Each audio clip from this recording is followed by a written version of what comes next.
are Marxist socialists and National Socialists the same? No, they are not the same. But they certainly have a lot of similarities. And importantly, they're both socialists. And they are both socialists. Martin, are Nazis, or rather were Nazis, socialists? Okay, so yeah, this article, this Washington Post article. Yeah, what is this article? Do you know who the author is? So the author is I apologize for mispronouncing this guy's name, but so one of my unsaved Word documents that you were just joking about was I copied the Word text of the Washington Post article onto a Word document because I knew that Washington Post was going to give me like 85 pop-ups. Yeah. So hold on, it's blocked by a pop-up. Okay, so his name is Ronald J. Granieri. Granieri? Granier? I'm not sure how to pronounce that. I apologize for that, but he is seems like a very intelligent person. So, but he's the director of the Center for the Study of America. Oh, it's quite the breadth of topics. The study of America? The study of America. Yes. Bold. So it's a lot of stuff. I'm sorry. Excuse me. We weren't giving it credit for the ambition. It was the Center for the Study of America and the West. Oh, wow. Okay. Study all the things except the all East. the thing. What's that meme? You know, that all the thing. So anyway, but yeah, he works at the Foreign Policy Research Institute, which I have read a lot of their stuff because I used to be kind of a little bit more of a neocon back in the day. But it's a very neoliberal neocon kind of. No, I would say I used to be probably what I think neocon would be a fair label. Yeah, kind of that like neocon, neoliberal like mix where yeah, you just think that everything ought to be done by the government, but okay, let me rephrase that. Everything there's almost nothing in the foreign policy realm that the government shouldn't be doing. Right. That's kind of how I maybe not making like, you know, sneakers or watches or something, but anything foreign policy wise or international relations wise, the government should be not just involved, but aggressively active in. Yeah. So, including all the world organizations that there are. Anyway, so he seems like a very intelligent guy, the author. But the title of his article is, God damn, I just got another pop-up. By the way, are we let it cuss on this? Sure. Yeah. Fuck you, Washington Post, your pop-ups. Watch okay, but the title is "The Right Needs to Stop Falsely Claiming That." Yeah. All right. Hold on. Let me. The right needs to stop falsely claiming that the Nazis were socialists. And then the subtitle is "The Nazis hated socialists. Period. It was the governments that rebuilt Europe that embraced social welfare programs." Right. So the first thing is that those are just totally unrelated. It's just totally unrelated things. Okay. So the title. Yeah, that was the first thing I noticed was like, well, social welfare programs aren't socialism. That's well, okay, but even if we say they are, okay, but they're not. To go from the right needs to stop falsely claiming the Nazis were socialists. Okay, the next thing is the Nazis hated socialists, not related, but that really the Nazis hated Bolshevists, or the Bolsheviks, is to be precise about what they hated. And then period, it was governments that rebuilt Europe. Excuse me, it was the governments that rebuilt Europe that embraced social welfare programs. Not to mention, that's just a really poorly written subtitle. It was the governments that rebuilt Europe that embraced social welfare programs. Like, right. But awful. Again, that is disconnected. You're making a separate point. Like a subtitle should in some way or relation, expound you're on related to the title. Yeah. This is just a second title. Yeah. Our second point he wants to make is that yeah, governments that rebuilt Europe were the ones that embraced social welfare programs, which, by the way, is not true. But anyway, it should also say the Nazis hated some socialists. They hated the Bolsheviks. Yeah, they didn't hate. They didn't hate. At least they didn't hate National Socialists. View. Yeah. So, well, yeah. So, I mean, I know he wants to say they're not really socialists, but that's the whole joke nowadays about no true. Like they could just rename the no true Scotsman fallacy the no true socialist fallacy. Right. Yeah.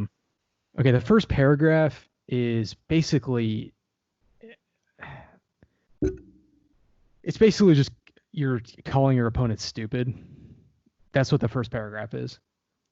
You know, did you know that Nazi was short for National Socialist? That means Hitler and his henchmen were all socialists. Okay, first of all, no, it doesn't. But first of all, yes, I did know that Nazi was short for National Socialist, and I don't think a lot of socialists actually know that. I don't think they do either. Yeah. Yeah, but the second sentence, that means that Hitler and his henchmen were all socialists.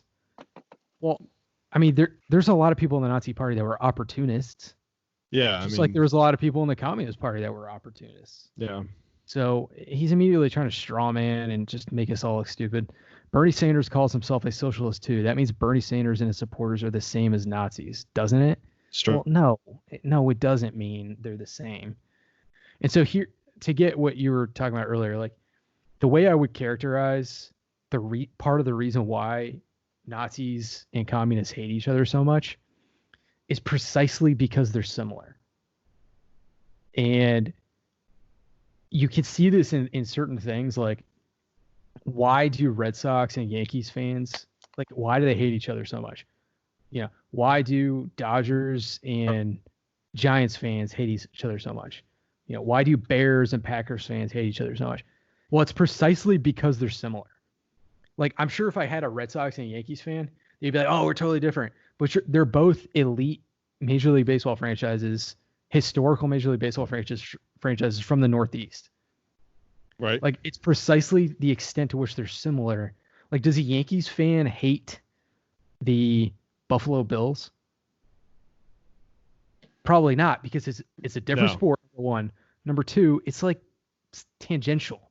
You know, it's different. They're not rivals. Yeah. Right, they're not rivals. Nazis and communists are rivals. And I'm going to pull up this I know this is Wikipedia, so take it with a grain of salt, but the reason why I'm pulling up the Wikipedia is because I've heard this term before, but there was this term from the 1920s and 30s Germany. It was called the beefsteak Nazi. And basically the idea is, have you ever heard of like environmentalists compared to watermelons? Yeah.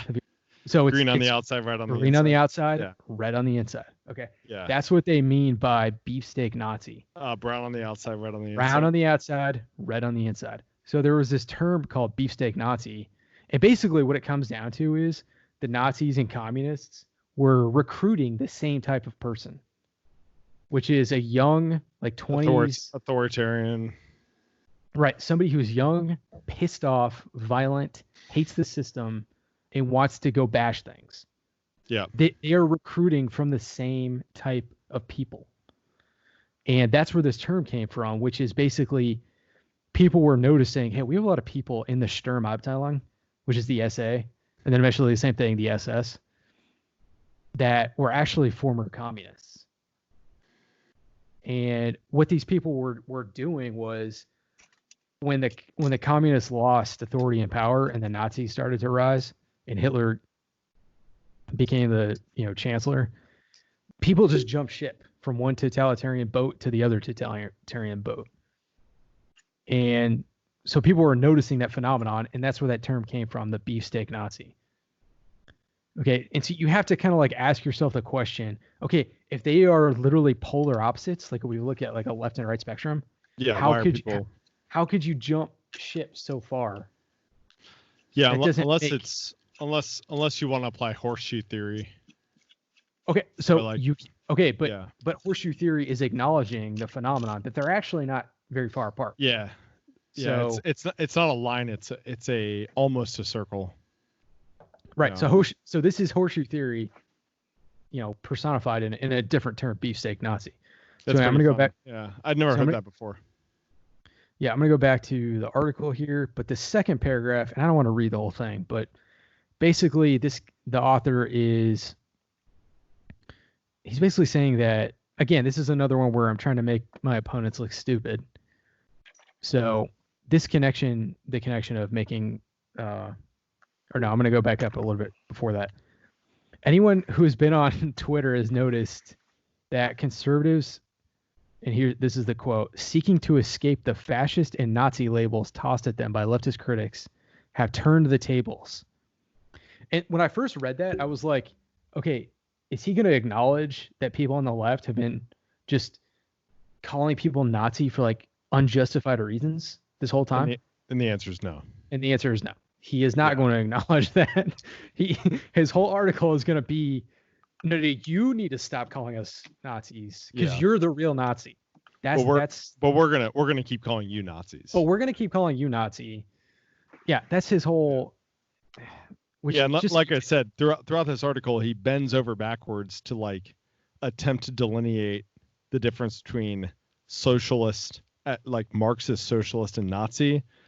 Yet, I get the sense he would not extend the same courtesy to even a middle of the road Republican who gets called a Nazi on Twitter. He is going to hair split because they want to build a wall so they get called a Nazi, and he'll be like, "Well, they're sort of Nazis." Yeah. Yeah, so he is going to split hairs with the differences between Nazis and communists. He will not split hairs, and the left has not been splitting hairs about any other kind of, oh, you like Milton Friedman, so you're a Nazi. It's like, well. Yeah, okay, man. Like, but if you call them a Nazi, they're like, oh no. This is the differences between, Yeah. Okay. The second thing, or I don't know what I'm on. Even though they said they were socialists and they pursued socialist agendas, they weren't really socialists because they didn't seek the utopia of the workers' utopia or whatever. We'll get there. Yeah, we'll get there. So okay, we're getting there. Okay, sorry. I was going to say like he said like just because this wasn't central, like they're not socialists because this wasn't central to their ideology. Okay, well, it's still part of their ideology. So like,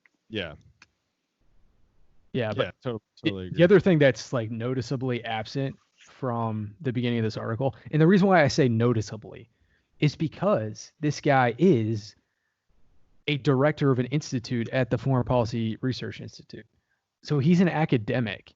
He knows you should define terms. Okay, but that is noticeably absent from the beginning of this article. I mean, you would think if an academic who is trying to say something is one thing and not another, the first thing you would do is define what a Nazi is, and then you would define what a socialist is. And I'm going to show you why. That might make it a little bit hard to argue that Nazis aren't socialists. Well, so he does give a little bit of like a quasi definition later on, but anyway. So the rest of this definition is basically, Dinesh D'Souza, not definition. The rest of the second paragraph is basically, Dinesh D'Souza and Candace Owens say this, and that's an obvious like dog whistle to like his Washington Post audience. Those two people are bad people, therefore, it's kind of crazy. He's just maligning people of color like that. I know. Dinesh D'Souza and Candace Owens, he needs to apologize for criticizing. That seems like a dog whistle. He could have easily picked two white targets, but he specifically chose two POCs. That's definitely a dog whistle. Something a Nazi would do. So very Nazi-ish, I would say. He must be a Nazi. It's Nazi adjacent, I would say. Okay, so third paragraph. This sentence, I loved it. So, although the Nazis did pursue a level of government intervention in the economy that would shock doctrinaire free marketers, their, in quotes, socialism was at best a secondary element in their appeal. Okay, well, he just admitted that they are socialists. That they are socialists, yeah. He just admitted in that sentence they are socialists. They just weren't true socialists. This is no true Scotsman. That's what this is. They are not true socialists. Yeah, so that sentence right there, I admit I got a little irritated, triggered, you might say. So, indeed, most supporters of Nazism embraced the party precisely because they saw it as an enemy of an alternative to the political left. If he replaced the term political left with Bolsheviks, that would be a true statement. Right. So, indeed, most supporters of Nazism embraced the party because they saw it as an enemy of an alternative to the Bolsheviks. That is a correct statement. That does not mean that there's not elements of the political left who embrace the Nazis. There were elements of the political left who embraced the Nazis because they didn't like the Bolsheviks. That's true. So a closer look at the connection between Nazism and socialism can help us better understand both ideologies in their historical context. So yeah, what he's saying there is, I'm going to split hairs and show you why the Bolsheviks and the Nazis are different. And that is true. The Bolsheviks and Nazis are different. Yeah. That's true. The Nazis weren't Marxists. They were not Marxists. Yeah. I think that is what he's, it seems like that's what he's arguing, but it's not what he's saying. So that is what, when you hear people, especially on the left, say, "Oh, the Nazis weren't socialists," that's what they're saying. The Nazis weren't Marxists. Yeah. That's really what they're saying. Yeah.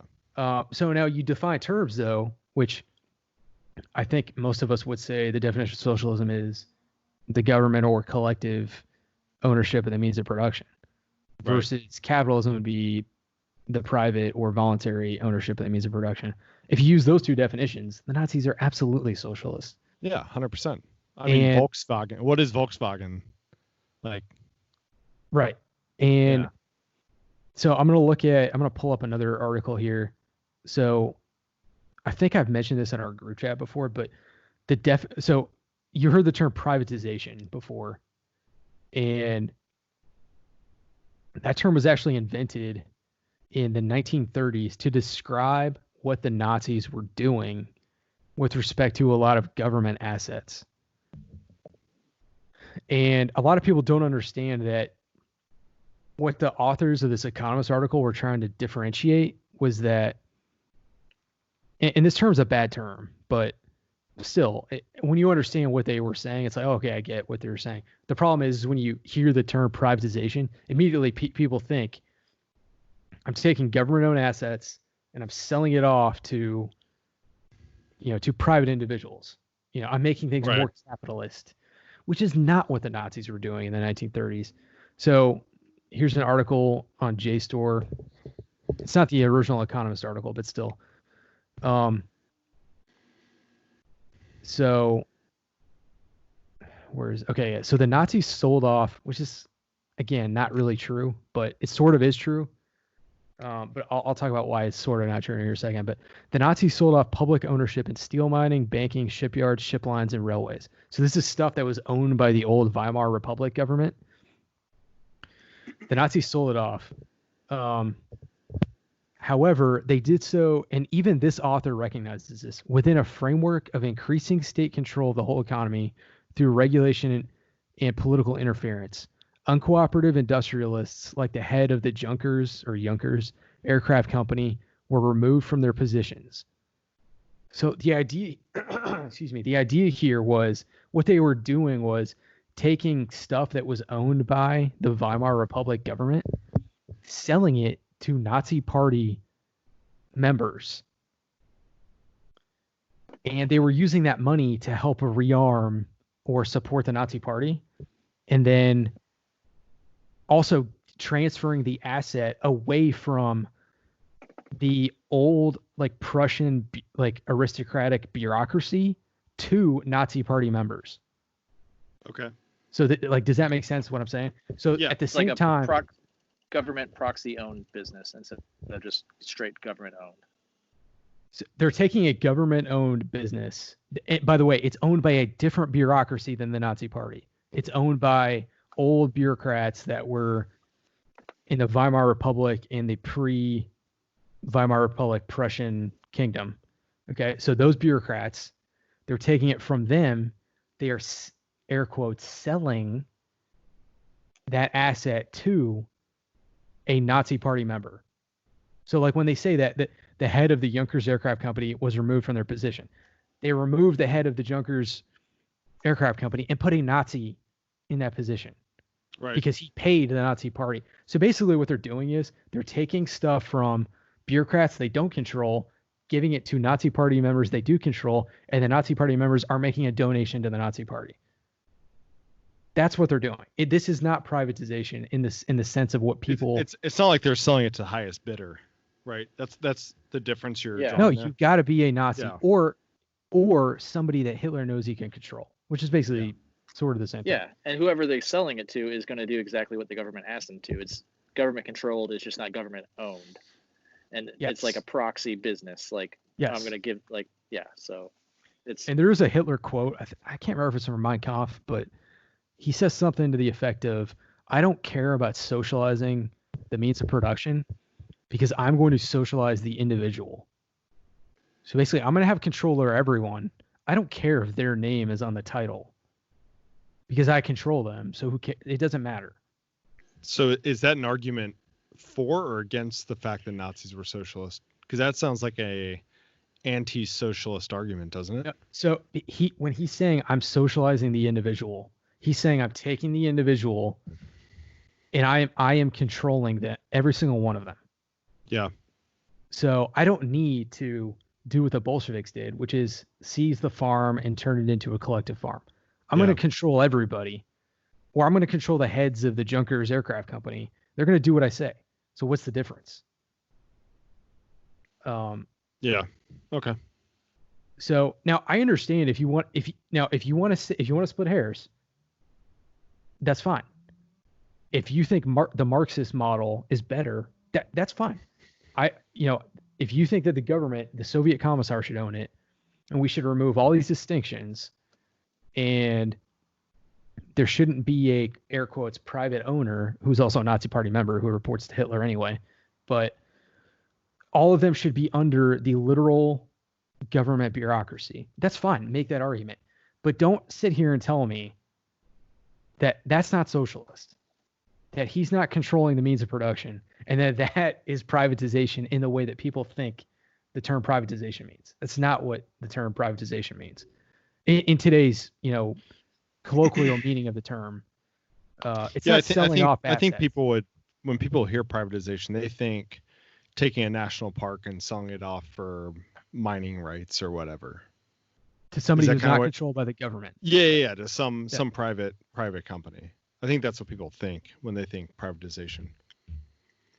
Right. So Hitler's not doing that. Okay, so he talks about, back to the article, he talks about he kind of gives a nod, like, okay, here I can understand why people think that there's a similarity. Then he goes on to say that, okay, so instead of controlling the means of production or redistributing wealth to build a utopian society, the Nazis focused on safeguarding a social and racial hierarchy. They promised solidarity for their members of the Volksgemeinschaft, which is a German term that means like German racial community. Yeah. Even as they denied rights to those outside the charm circle. Instead of controlling the means of production and redistributing wealth to build a utopian society. So that's on the one hand, that's the communist, Marxist. Okay. And then the other is safeguarding a social and racial hierarchy that promised solidarity for the members of their racial and national group, even as they denied rights to those outside the charm circle. That is saying the same thing. Controlling the means of production and redistributing wealth to build a utopian society means the exact same thing as I'm going to build a racial group of solidarity, and I'm going to deny rights to people outside of that group. That is the same thing. Oh, no, it's not, because the Marxists aren't racist. Okay, fine. The Marxists still have a distinction between the proletariat and the bourgeoisie. Yeah. So they're still making a distinction between two different groups. There's still an in-group and an out-group. Yes. And there's still an in-group and an out-group. The Marxists tend to be pretty racist, just by and large anyways. Well, so it's not too much of a You're talking about like modern day? Modern day, I mean like Che, I mean like they're all pretty. Yeah. I mean Stalin hated the Poles. He hated the Poles, and like Yeah. Yeah, and like they were pretty anti-Semitic in Russia as well. Yeah. So like the whole like anti-Semitic one that had in the paragraph before that doesn't really stand up to scrutiny either. So. But anyway, my point with that paragraph is that, okay, yes, there is some hair splitting differences between the Marxist utopia and the National Socialist utopia, but there's still an in-group and an out-group, and there's still a utopia. So it's really not that different. It's Red Sox versus Yankees. That's what it is. It's Red Sox versus Yankees. Right. It's like two related organisms competing in the same ecosystem. They're pretty much it's very much splitting hairs. Yeah. And that's why they hate each other, because they're both the same type of organism competing for the same resources. Yeah. Or same resource, like ideological territory. Okay. I'm going to try not to get bogged down on every sentence, but so here's another one that I was just laughed at was, additionally, while the Nazis tried to appeal to voters across the spectrum, the party's founders and initial base were small businessmen and artisans, not the industrial proletariat of Marxist lore. Okay. And my first question was, does this guy think that Marxist parties were founded by workers? He can't possibly be that dumb. Well, I think he's probably referring to the base. He says party's founders and initial base. Yeah. The party's founders and initial base of Marxists were not workers. The initial base wasn't? No. It was intelligentsia, wasn't it? Yeah, you're right. Yeah. So like Marx, I guess it's on behalf of workers, I guess that's what I was thinking, but yeah, okay, yes, that's true. For example, Lenin, his whole shtick is, we are doing this on behalf of the workers. Yeah. We are the proletarian vanguard, and we are doing this on behalf of the workers. Won't do it themselves. We can't wait for the workers to initiate this historical process. We got to do it ourselves. Right. So, okay, but anyway, just out of curiosity, I knew that Hitler wasn't the founder of the Nazi Party. I don't even know who was. Yeah. His name was Anton Dexler. I'm gonna look him up real quick. Anton Dexler. Yeah. So early life. He was a machine fitter before becoming a railway tool maker and then a locksmith. So he was. You tell me. He was the industrial proletariat. Yeah. The literal founder of the Nazi Party is the industrial proletariat. Now there are other people in like early in the party who you could describe as not like workers, I guess, but the literal founder is a worker. Yeah. And that's what I mean by like, he can't be like, this has to be deliberate, where it's like, he's not a dumb author. I mean, I've always, from an outside perspective, it's always seemed like in one case you have Jews, in the other case you have the bourgeoisie, and they're basically interchangeable. I mean, there are subtle differences, but you have to be inside these movements to really think there's a huge difference. Yeah, yes, that's my like whole you have to be a Marxist to think that Nazis are not socialist or something. I don't think he made his case very well, but right, and you have to be a non-baseball fan to think that, or excuse me, or you have to be like you have to be a hardcore Boston Red Sox fan to think they're very different from the Yankees. Right. That's right. Yeah. So to the non-initiated Yankees and Red Sox fans, you'd be like, this is the same phenomenon. They're just different teams. Yeah, they both were. Yeah. So. But then a Red Sox fan would be like, no, they wear pinstripes and we don't. It's like, well, okay. True. That's true. You're not wrong. There are subtle differences. Yeah. Okay, so moving on, because I know I said I'm not going to get bogged down, but I'm filibustering here. Whatever. But okay, so okay, one of the Word docs I didn't save was my notes on this. So for you kids out there, make sure you save your Word documents. This is a public service announcement. Did it not autosave?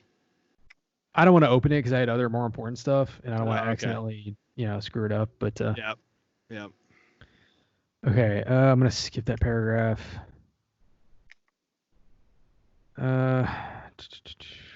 Let's skip that one. Oh, okay. Okay, yeah. So this paragraph,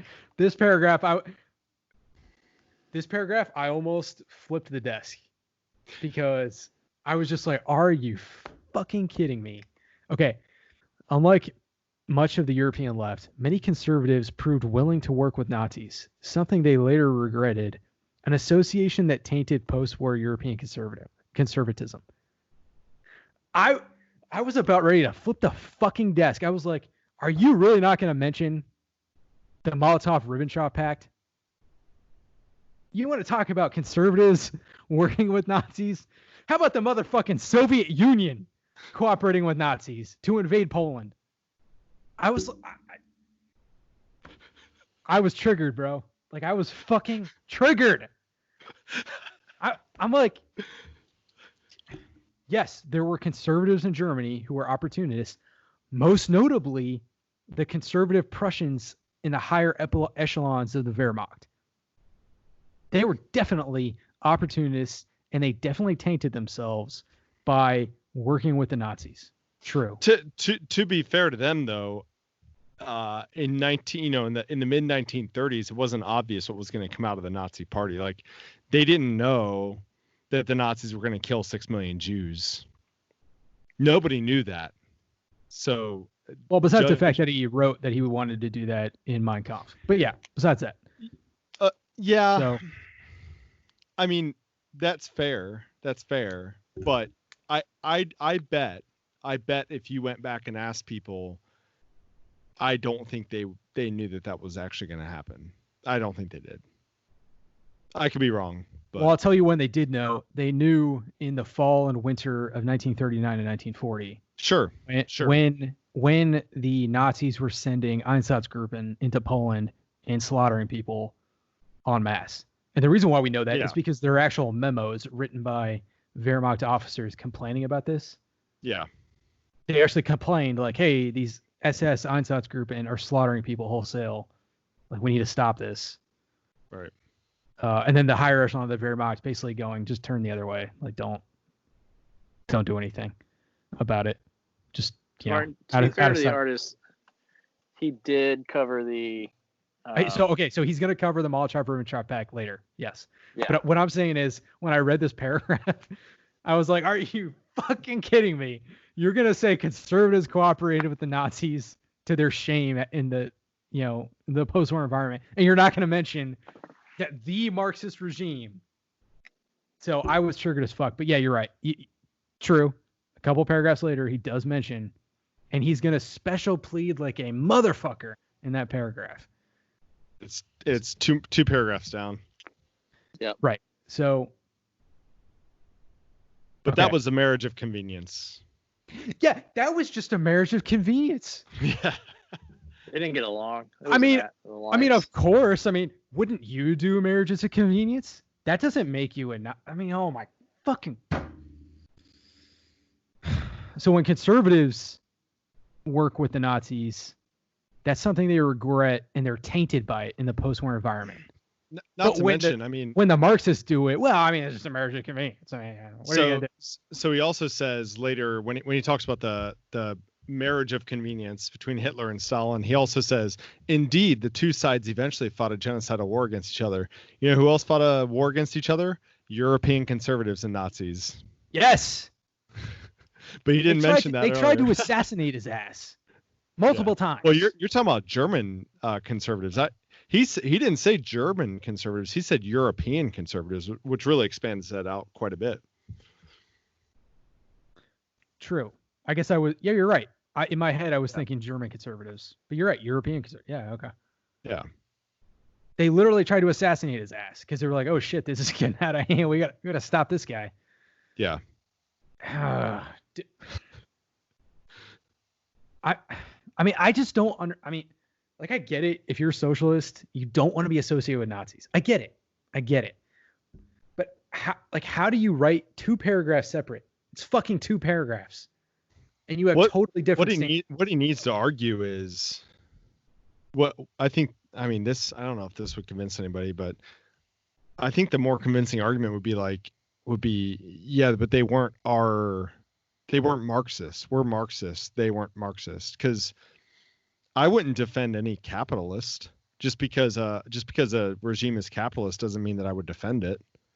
If a capitalist regime went and genocided a bunch of Jews, I wouldn't feel the need to say, oh, well, they weren't really capitalists. I would just say, well, yeah, but they weren't liberal.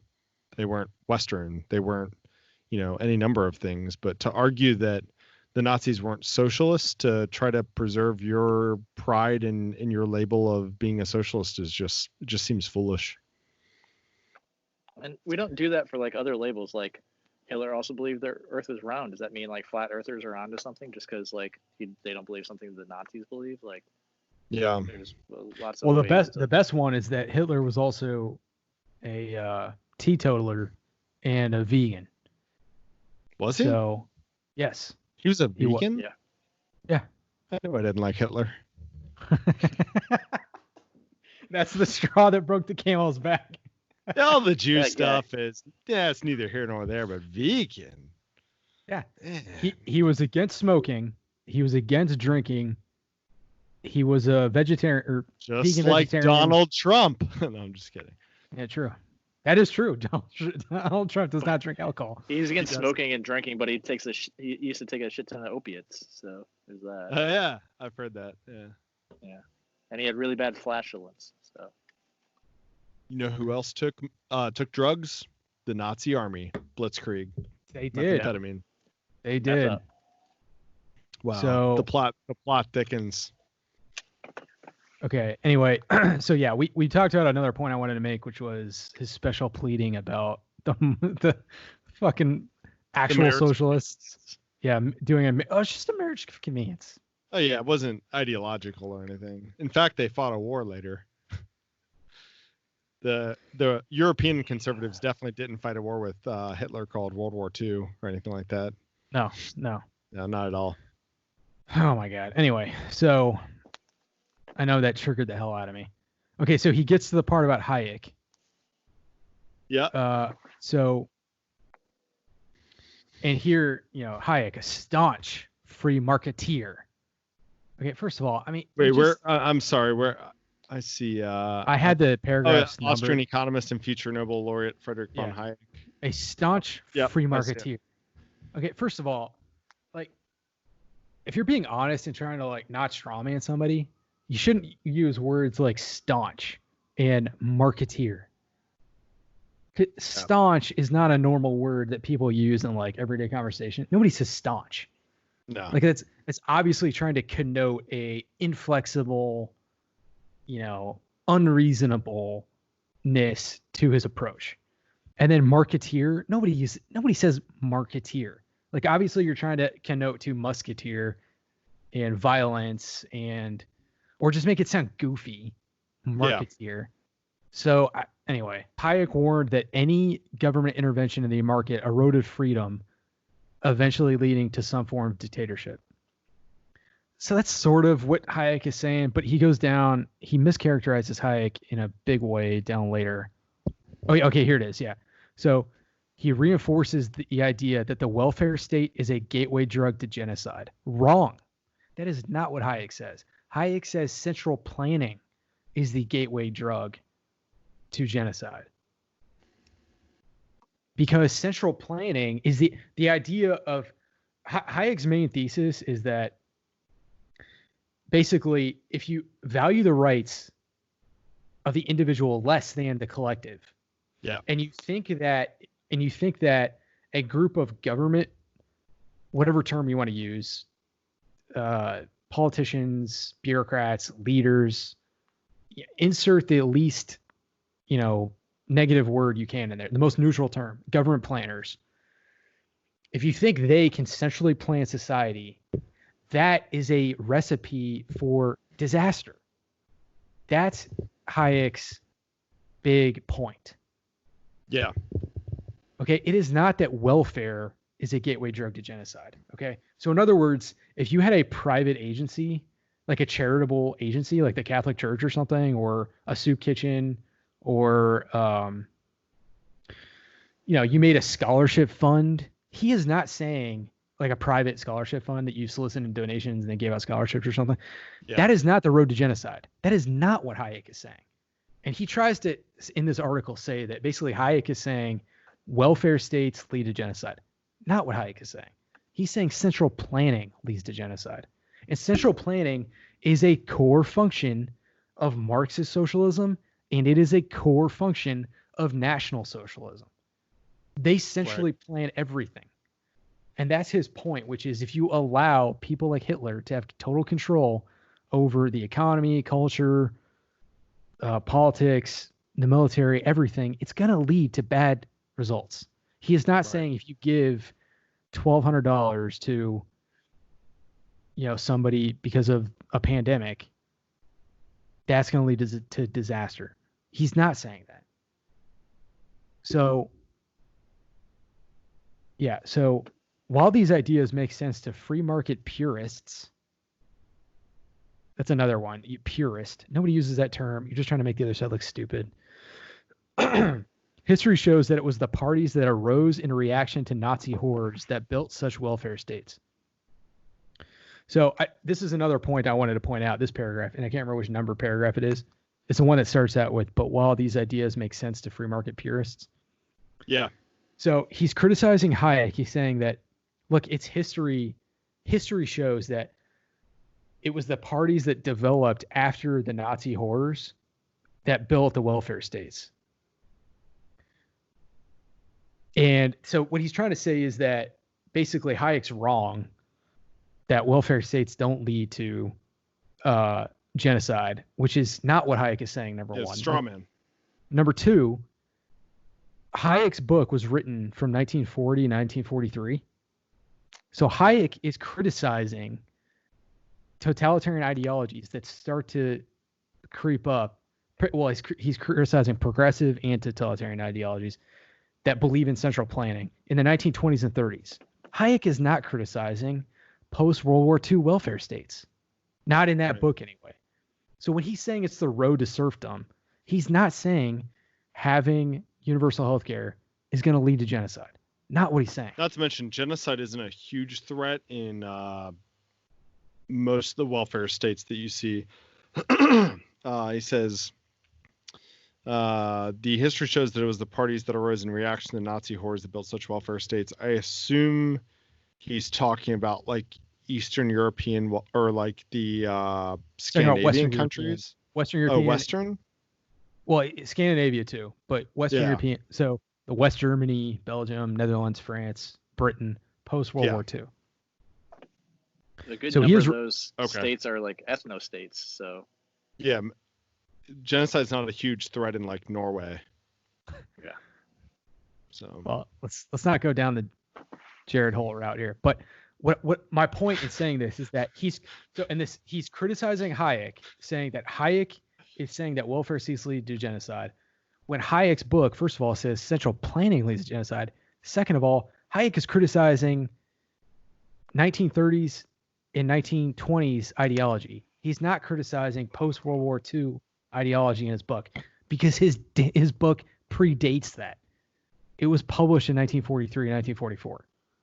Because there's nothing inherent to the idea of a welfare state that places the individual's group identity above the individual necessarily.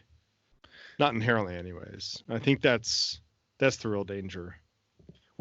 Okay, but you can have a welfare state that doesn't involve central planning. Like you could have an Andrew Yang UBI that, I mean, I guess you could say that's central planning, but it's not central planners directing society. Really. Yeah. They're just cutting a check. That's all they're doing. Yeah. To everybody. So, I mean, I think Hayek would argue against that, but not for the same reason that he's arguing against not for the same logic that he's saying leads to genocide. Yeah. So I don't think he'd argue that UBI would lead to genocide. That's what you're saying. No. Yeah. He would not argue that. He would argue that creating a central planning board and commissariat or Reichsgauleiters, specifically a totalitarian one. Yeah, creating Reichsgauleiters that govern everything, that will lead to genocide, especially when you have an in-group and an out-group. I mean, it's only happened every time we've ever tried it. But okay, so a couple paragraphs down, the one that starts with National Socialism preserve private property. So National Socialism preserve private property while also putting the entire resources of the state at the service of an expansionist and racist national vision. That is not preserving private property. While also putting the entire resources of society, is not preserving private property. Right. It's self-evidently basically nationalizing. That is a contradictory sentence in the same sentence. Right.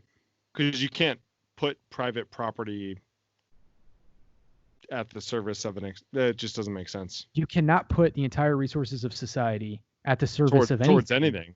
Yeah. Without preserving private property, or without not preserving. While preserving private property. Yeah. I'm sorry, double negative. My apologies. Yeah. Okay.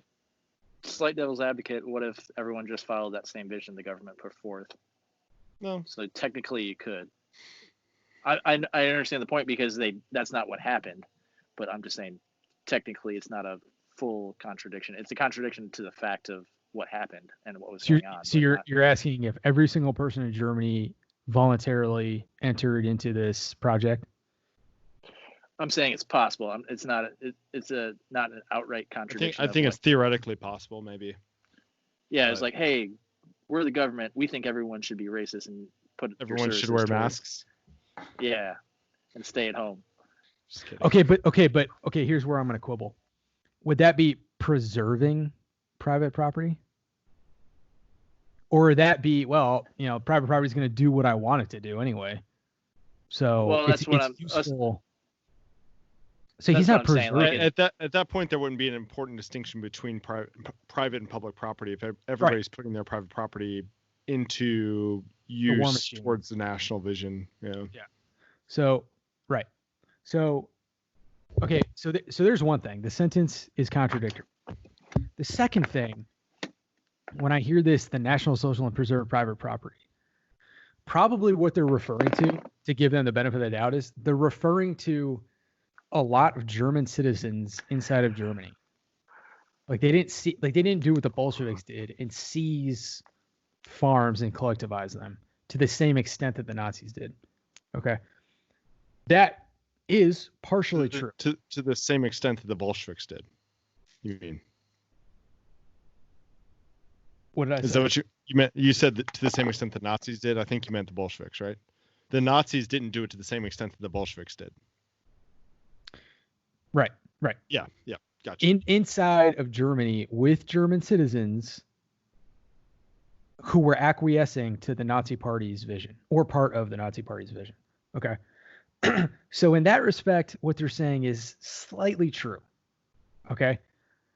That is not true at all in the places they conquered, especially Poland and the Soviet Union and the Baltic states.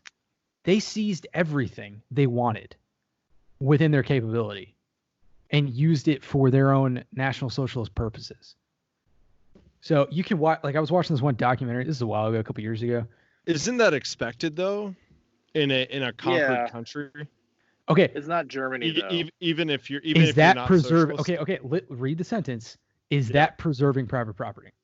So conquering another country and seizing everybody's stuff. I would make the argument he's speaking specifically about Germany. Germany. So when I read that, I would read it as you're correct. Inside of Germany, if you were a Nazi or you acquiesced to the Nazi regime, they didn't seize your stuff.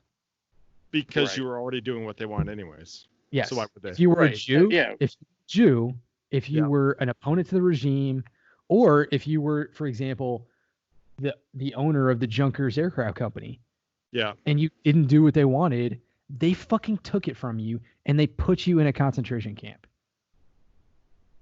Yeah. Is that preserving private property? You go to Gulag. It's like, we're not going to steal your stuff as long as you do exactly what you want, what we want with it. Is that preserving private property, what you just said? Not really. No. Thank you. Okay. But yeah, again, this author's splitting hairs because he'll be like, but it was owned by a private person, it wasn't government. Again, it's splitting hairs. Yeah. So here's my retort to that. That's fine. Split hairs all you want. Stop calling me a fucking Nazi. Split hairs in my favor too. You fucking piece of shit. So that's my retort. Stop calling me a Nazi. Like the first fucking paragraph or second paragraph of this thing. Well, we've been calling y'all Nazis since the 60s. He acknowledges that. And then now finally y'all have been done pulling up with it and you're firing back. Fine, fair enough. Let's call a ceasefire. We'll stop calling each other Nazis. I have a question. He also says, referring to the National Socialist Party, aka Nazis, he says, in that same paragraph about private property, it makes no sense to think that the sole or even primary negative aspect of this regime was the fact that it used state power to allocate financial resources. Who does the author have in mind when he says it makes no sense to think that the sole or even primary negative aspect Hayek. This regime. Hayek. He has Hayek in mind. That's who he's talking about. So yeah, I mean, I don't even think Hayek would argue that. Okay, so Hayek would certainly argue that precipitated the genocide, but I don't think he would argue that using state power to allocate financial resources is worse than killing 6 million Jews. Or here's another question to ask.